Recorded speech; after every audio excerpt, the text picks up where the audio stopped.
Bonjour et bienvenue dans cette série de vidéos où on va répondre aux questions qui pourront être à l'examen d'introduction à l'économie. Dans cette série de vidéos, je vais vous donner une liste des questions les plus importantes à savoir d'introduction à l'économie. Je vais vous montrer comment répondre à chaque question et je vais vous expliquer la réponse en détail comme ça pour bien comprendre. Alors, on arrive à la 13e question.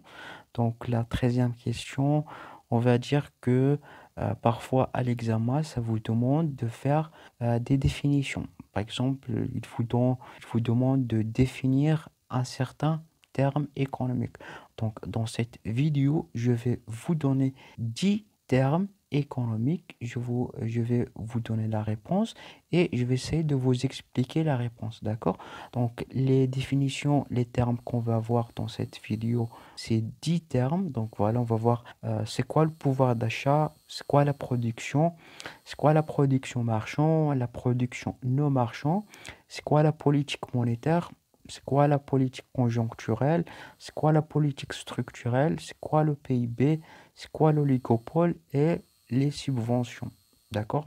On va essayer de définir, donner la définition de ces termes et je vais essayer de vous expliquer. D'accord? Donc, on va commencer par le pouvoir d'achat.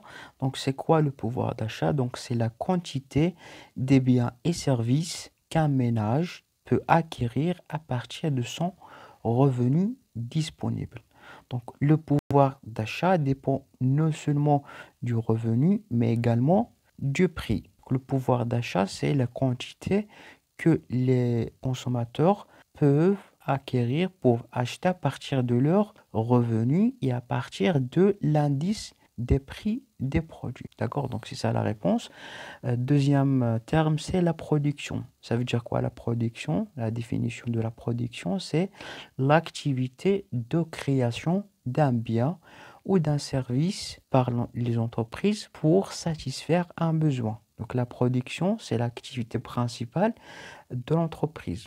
Donc en général, la production nationale est l'ensemble des biens et services marchands et non marchands.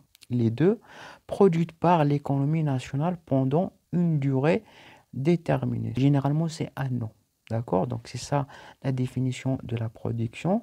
Ce qu'il faut savoir, c'est qu'il y a la production marchande et la production non marchande. Pour vous donner la différence, donc la production marchande, c'est la production des biens et services qui s'effectuent sur un marché qui est destiné à la vente. Donc, la production marchande, donc, les entreprises, qu'est-ce qu'ils font?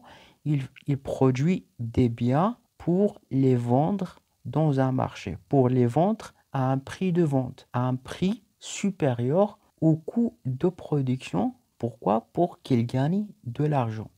Donc, c'est ça la production marchande. Par contre, la production non marchande, donc, c'est la production des services publics. Donc, c'est des produits, la production non marchande. Généralement, c'est l'État qui fait ce genre de production. Par exemple, l'éducation, la police, les hôpitaux, la route.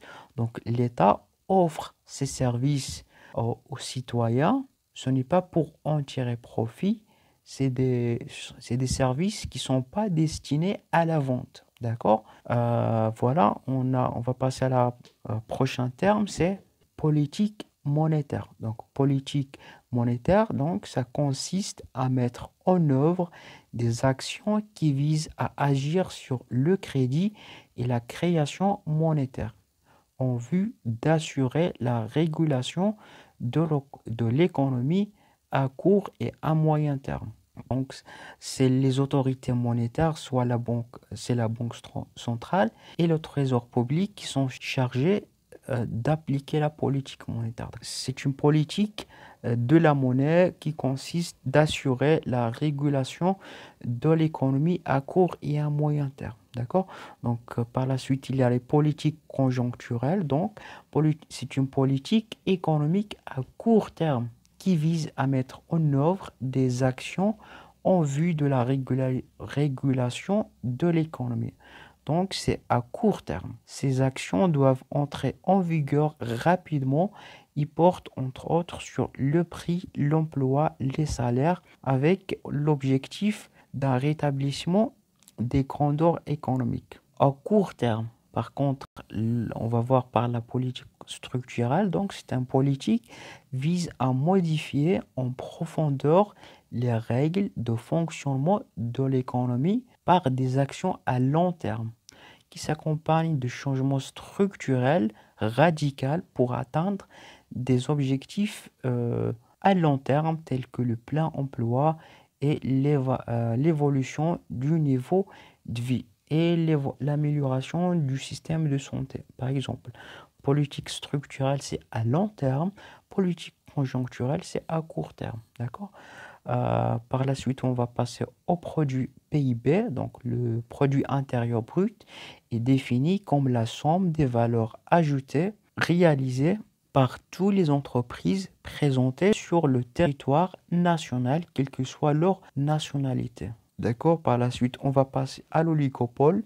Donc, l'oligopole, c'est une structure de marché dans lequel l'offre est réalisée par un petit nombre d'entreprises face à un grand nombre de demandeurs. Oligopole, ça veut dire que dans un marché, on trouve très peu d'entreprises et beaucoup de demandes.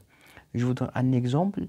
Par exemple, le marché de la télécommunication au Maroc. Donc, il y a trois opérateurs.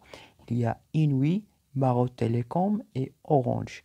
Trois opérateurs dans un marché de télécommunications où il y a énormément de personnes qui consomment leurs services. Donc, c'est ça l'oligopole. La dernière terme, c'est subvention. Donc, voilà, on va voir la différence entre subvention d'investissement et subvention d'exploitation. Donc, la subvention d'investissement, généralement, les subventions se sont versées aux entreprises par l'État. Donc, c'est un don versé par l'État en vue de contribuer à l'acquisition d'un matériel, d'une mobilisation ou pour réaliser un projet. L'État donne à des entreprises des subventions pour les aider. C'est un don. L'État n'attend pas que l'entreprise verse la subvention, donc il donne l'argent comme ça. Par contre, la subvention d'exploitation, il est donné pour compenser l'insuffisance de certains produits d'exploitation ou pour faire face aux charges d'exploitation. D'accord? Donc c'est ça pour la subvention d'exploitation.